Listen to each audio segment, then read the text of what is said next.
We are back, finishing off a 14k run today, and in this video I'm going to be speaking about my transition from bodybuilding to Hyrox, and if you're considering doing something similar, things that you need to consider first.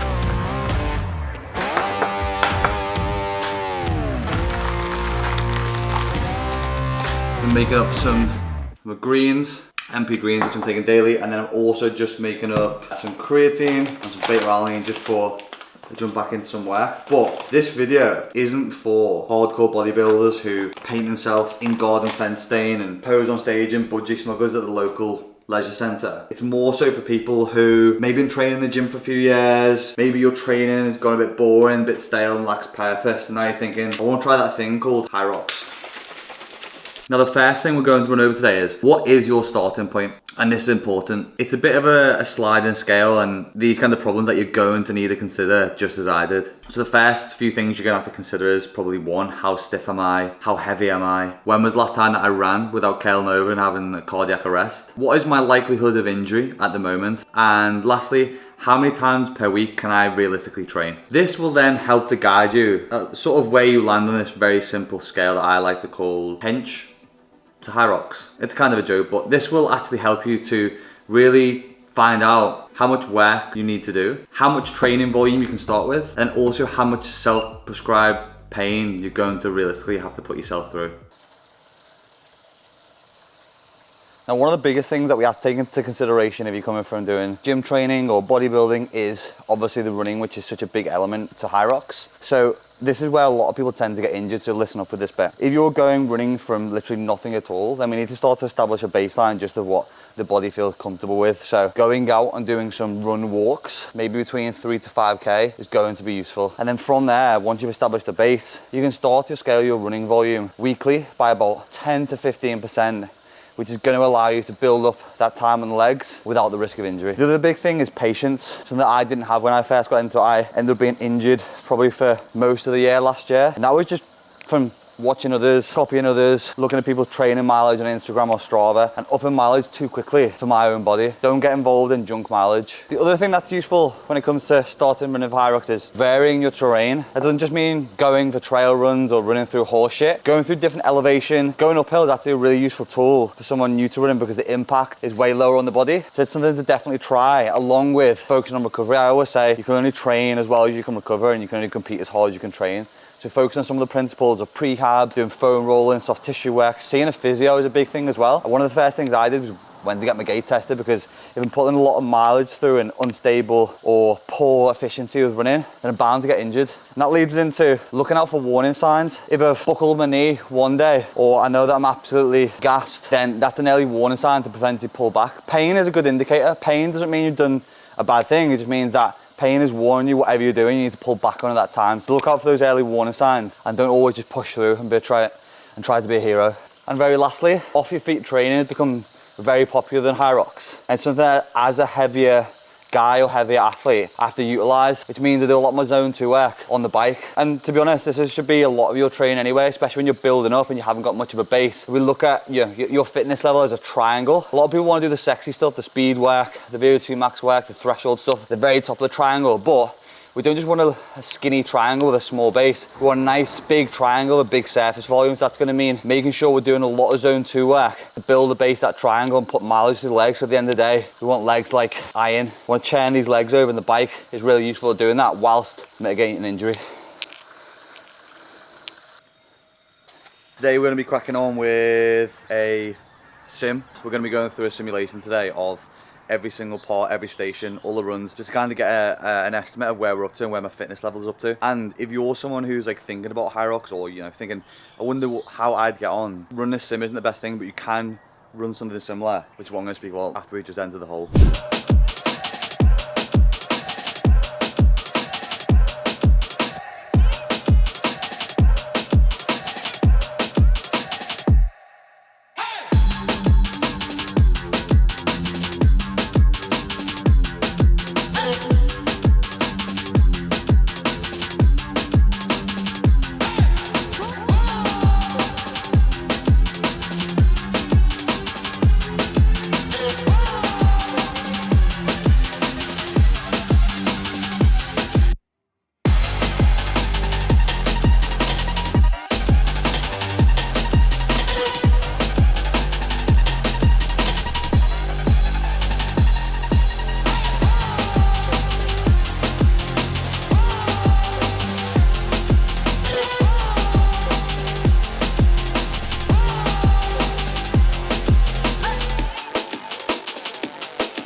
Just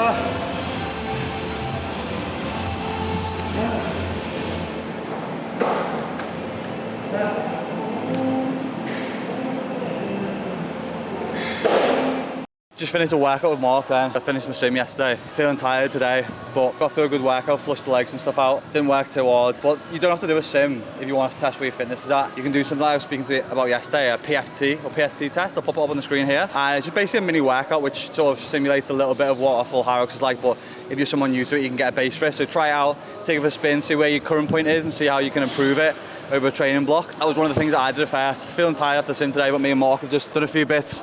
We've just done 5 movements for 10 reps for 10 rounds. So a bit of strength work, but under endurance as well. And like this video is about, it's about if you're moving from bodybuilding or gym work to doing Hyrox. What do you think some of the main things are for people who are going from doing just general gym work to trying to get into Hyrox? I think is obviously try to not carry too much weight so that you can transition from the strength section into the runs. Like I say, I've tried it myself where I've been a little bit heavier and performed better on the stations, but I've not been able to get into the run as good and as fast as I need to be. So yeah, just kind of finding your own sweet spot and just getting to that comfortable weight where you're strong enough to work on the stations but light enough to run quick. And you've played around with the lower end and the higher end? I've done it both, yeah. So the lower end obviously running better, station's not as good. You can struggle a lot on anything really, whether it's the run or the station. You need to find that sweet spot where you're good at both. Yeah, me and Mark just done a podcast this morning covering this as well for like Hyrox for beginners and stuff, and one of the things that Mark mentioned on it which I didn't even consider putting into my programming, and if you're a heavier guy I think could be quite good for you, is hill running. Yeah.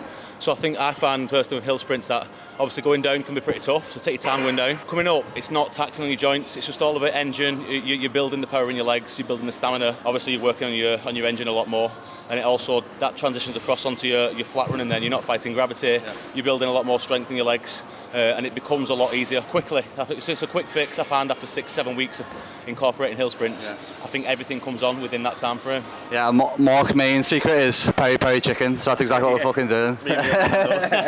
So we had a good session with a man like Marky Mark. I just thought I'd finish off with a couple of tips and key points that I've learned, I think, through winning and failures so far from switching from bodybuilding to doing Hyrox stuff through the past year. One of the most important things is to see a physio even before you start doing Hyrox, just because I think it'd be good to see someone who does know a bit about running or is a running specialist, because if you're doing and starting to up your mileage and you've got inefficiency with running because running is a skill, then you open up yourself to injuries, which is going to be one of the points of regression if you're doing Hyrox training. You probably will get injured at some point, but the more prehab work that you can do rather than rehab is going to keep you in the game for a lot longer. With nutrition, I'm not going to cover too much here, but one thing that you'll have to get a lot more in is carbs. That was something different for me from going from bodybuilding where I was in a deficit a lot of the time. Being in a deficit for Hyrox is like trying to shit in your hands and clap. Sometimes you might have to do it because you need to bring body weight down, but it is difficult trying to perform on lower calories. Now, I was just trying to take a look through the training split I was kind of following when I first started as a beginner split, and I was doing 2 strength workouts per week, 2 runs. One of those was a sort of longer, easy run. One of those was something like an interval run or a threshold run, and then I would do something like 1 or 2 Hyrox specific sessions per week.